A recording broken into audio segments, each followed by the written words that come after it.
Bienvenidos a Razones para Ver, el programa de Fuera de Series donde comentamos por qué tenéis que ver una serie analizando sus primeros episodios y siempre sin spoilers. Hoy vamos a hablar de Algo terrible está a punto de suceder, una de esas series que, bueno, te dejan con el cuerpo raro del minuto uno, ya os lo digo. Yo soy Juan Francisco Bellón y he podido ver la temporada completa, así que en estos minutos os voy a contar por qué creo que deberíais echarle un vistazo, o al menos intentarlo, porque ya os aviso que es una serie que precisamente cómoda no es. Veréis, hay momentos en la vida que creo que deberían ser felices, ¿no? Como una boda. En teoría, todo es ilusión, planes, familia, pero claro, también hay nervios, dudas, pequeñas señales que te hacen pensar, oye, ¿y si esto no es tan buena idea? ¿Y si tus padres son más raros de lo que tú crees? Pues esta serie juega justo con eso, con esa incomodidad que a veces no sabemos explicar, ese run run en la cabeza que no se va.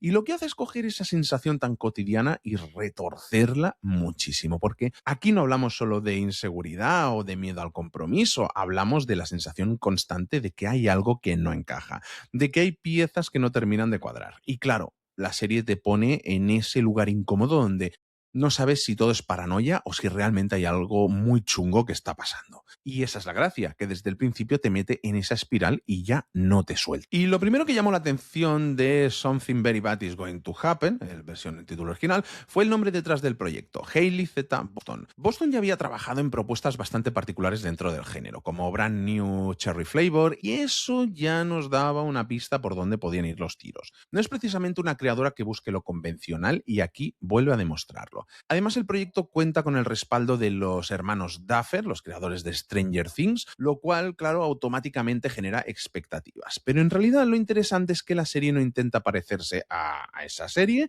ni nada por el estilo, va mucho más por su cuenta. Boston comentó que su idea era explorar el miedo a casarte con la persona equivocada, pero desde un enfoque casi físico y visceral.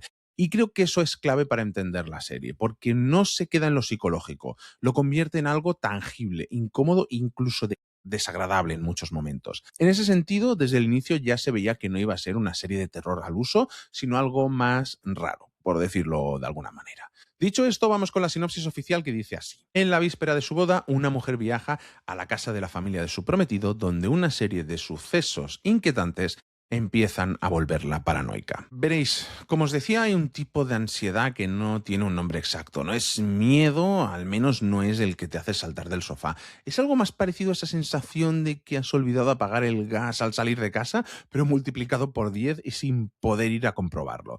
Es una presión que se instala en el pecho sin que sepas muy bien cuándo llegó. Bueno, pues eso es lo que me dejó.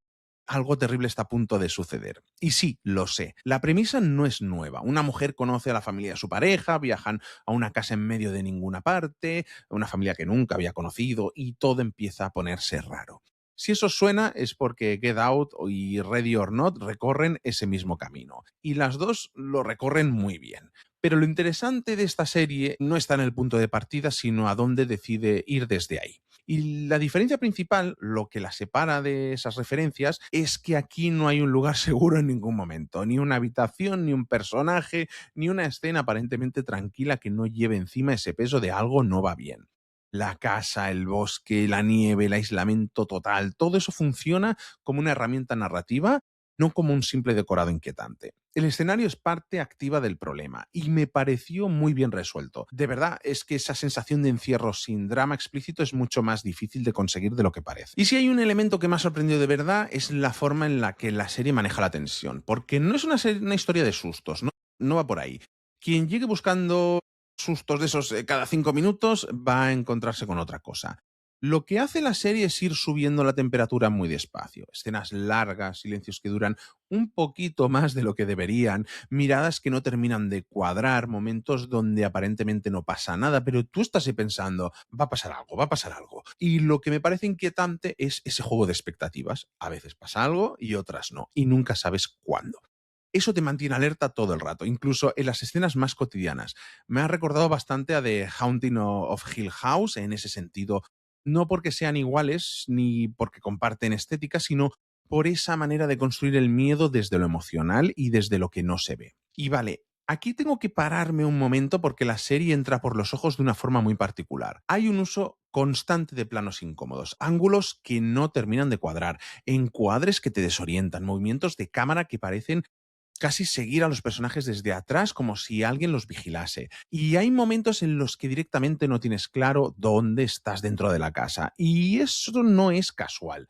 Los planos largos funcionan muy bien también. Hay escenas donde la cámara no corta durante bastante rato y eso hace que la tensión se acumule hasta de verdad que casi duele.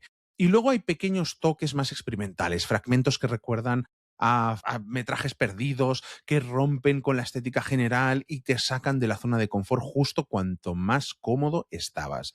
Recuerdo una escena en particular, sin entrar en spoilers, en la que un simple paseo por un pasillo se convierte en algo angustiante.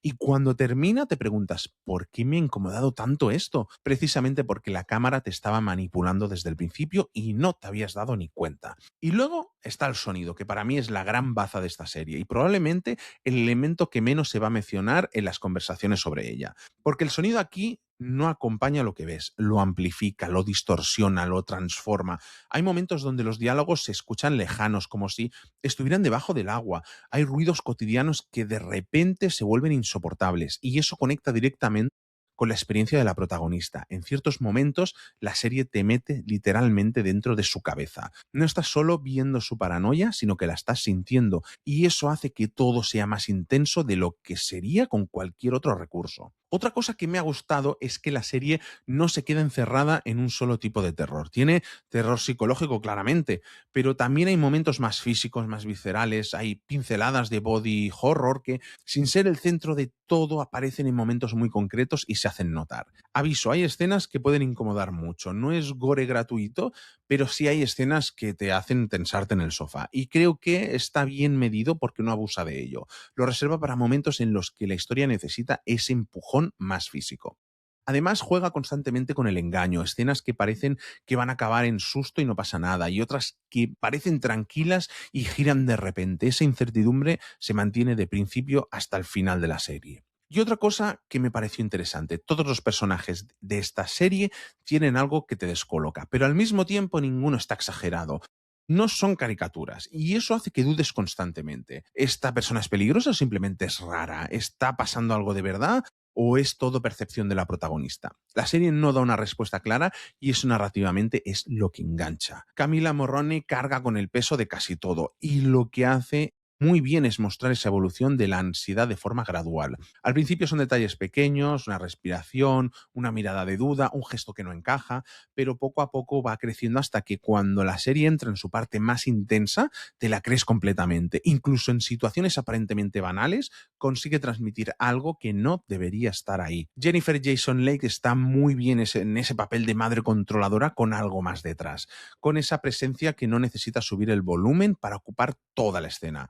Ted Levine aprovecha muy bien su peso natural y Adam DiMarco juega en esa línea ambigua que funciona muy bien aquí. Nunca tienes claro si es alguien en quien confiar y esa duda suma. Dicho todo esto, la serie no es perfecta. De verdad, hay algunas ideas que plantea que luego no termina de desarrollar del todo.